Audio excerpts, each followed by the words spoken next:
So yeah, we've got the Innis Global Games where we are a showcase sport and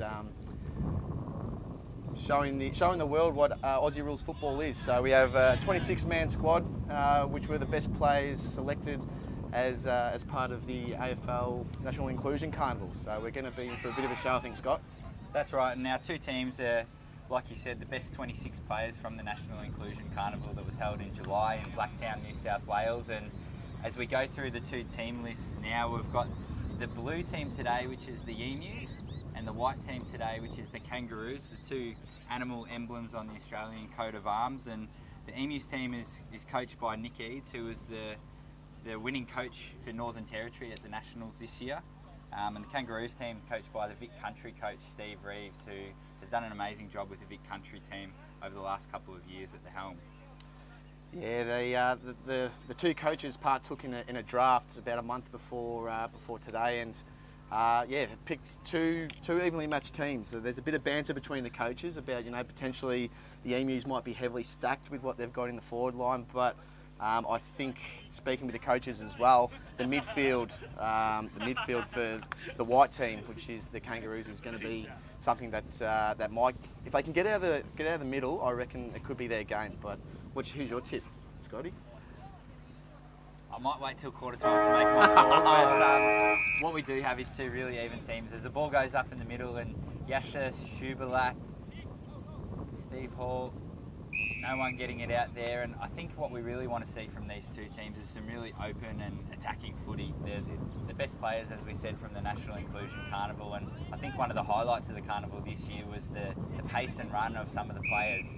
And we talked about Northern Territory winning the premiership.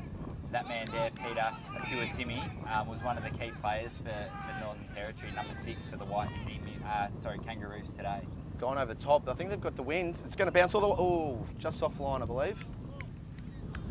There we go. They're going to bring it out to the near side of the broadcasting box. Brad Lawrence pumps it to the near wing. Great mark by Damo from Victoria Metro.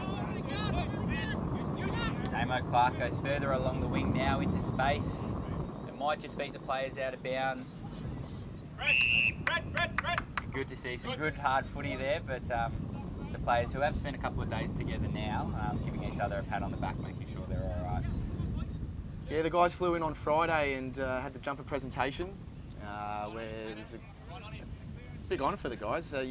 For those that can't see the footy jumpers, it's got the Australian coat of arms on the front, which is the first for the AFL Inclusion team. So getting the recognition it deserves here today. And then yesterday we did a bit of team bonding, went to Movie World. We had some guys that loved their rides and some that decided to stick to the low-key rides. But it was a great icebreaker to lead into today's game. Some great forward pressure here from the Emus, just to lock it in that forward 50. And the umpire's paid a free there, holding the man. And I believe that's gone to Dylan Evans, who's a native Queenslander here. He is a Queenslander. So great to see some of Dylan's family here to support him in the match today. And he was having pot shots out here earlier, and I reckon he'll back himself in. He's a bit of grass. As we see fellow Queenslander Graydon Poulsen on the mark, doing his best to put him off. Long kick. He's got the distance, just off line on the far side.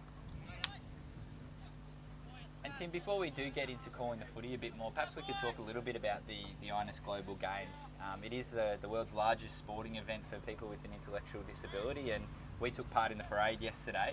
Perhaps you could tell us a little bit about that, and I think what a special moment that was for all of the players and support staff. Yeah, we were fortunate enough to walk with 45 countries from around the globe, which added up to over 1,000 athletes, and we were fortunate enough to walk with the Australian team with the big band right behind us, and we were pretty lucky to be in that position because the whole time the big band was right behind us and the crowd were getting amongst it, walking through the main street mall of Brisbane, and it was absolutely jam-packed. If you haven't seen it, go onto AFL Inclusion's Facebook page and go and check it out, because it was something that the players will never forget, and most likely will never get the opportunity to do again. And yeah, it was a very... Apuatimi, here he goes. He's the barometer, he's up and about. So it was some dashing play from Byron Mayo off the half-back flank, but it came undone when he tried to do a little bit too much. And the Northern Territory boys are just kicking it to each other at the moment as Travis Baxter. Oh, he's gone high. He spent a bit too much time with it at half forward, but he's done well to get the free kick there for a high tackle. Puatimi's tackle is great to see because that was one of his teammates at the carnival. That was Byron Mayo. So they've put their state territory allegiances aside, and now they're playing for the jumper, which is awesome. As Travis Baxter hits up Big Dave Alford from Vic Metro on the lead. We've got the perfect angle here behind Dave. You guys can call it from home. Bit of right to left, I reckon, here, Tim. And it'll just come through nicely. Kicks it through. Oh, he had a bit of a poke at that and just didn't kick through it. It had the right, but there wasn't much left to it. No, he'll get better as the game goes on. He almost won the game off his own boot for Vic Metro in that grand final. Obviously, NT were the victors, but Davey Alford, I think he played down half back in that Div 1 grand final. So really eager to see what he brings. Obviously playing in the forward line for this game. As number 1 for the Emus, Tyson Worthington clears from defence, but it was intercepted by Dave Hallows. McKay from New South Wales picks it up, and here we go, man over the top. They're out here, Big Damo. He's got a raking kick. He'll pump this to the goal square. As he goes long inside the forward 50. Paulson at the back, and he takes a well shot read. mark in defence. Well read. He's, I think just before the game, he was seeing the sports trainers. His toenails falling off, I was told. So a great left foot kick by Sean Dole to Reece Baker, and a great shepherd there by Aaron Knight-Nielsen on Damo backs Clark. himself. Craig.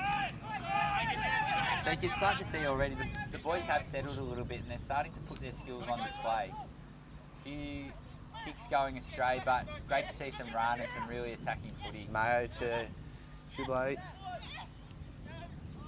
Ball goes inside Reeves. the forward 50 Oh, again. well done. Read the ball off the boot well and got in front of his man there. So Jackson Reeves, another one of the Vic Country Might players struggle. featuring. Looking for an option. Puts it to the hot spot. The wind's dragged that. And again, we'll get used to seeing that today. Dole clearing the ball out of defence.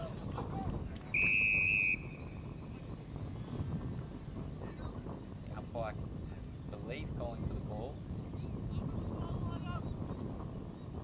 So the format here, we've got 12 players on each side on the field with the 13th man on the bench, which is the same format used at the National Inclusion Carnival, where each state brings a squad of 16 players with 12 on field at any one time.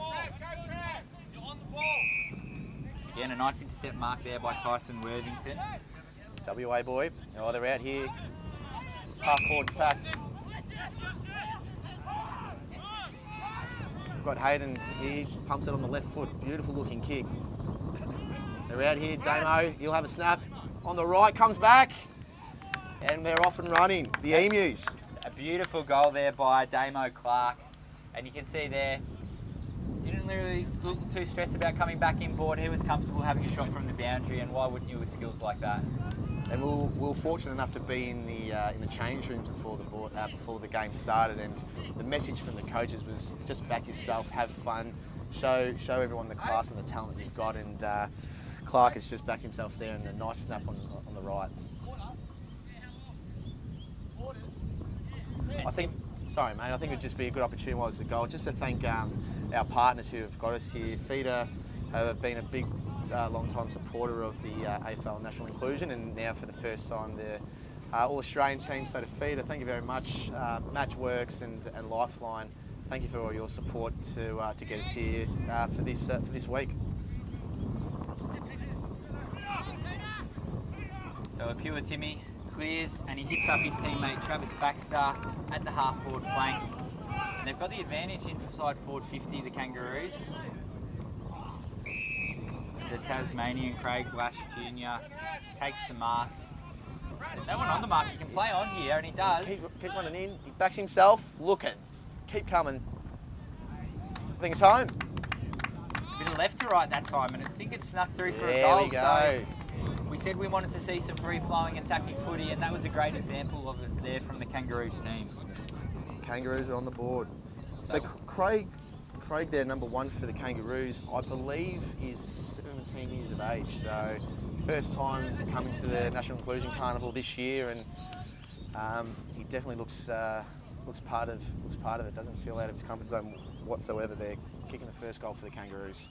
And Tim, the National Inclusion Carnival, it is an amazing event. For those who don't know what the event's about, and I guess the people who are participating in it, can you tell us a little bit about the teams that compete, where the teams are coming from around the country? As we see another centre clearance there from a pure Timmy, hitting Dave Alford about 30 metres out from goal, pretty much straight in front.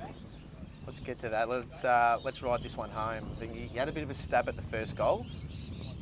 Let's like to see him really kick through this, because he's got a raking right boot on him.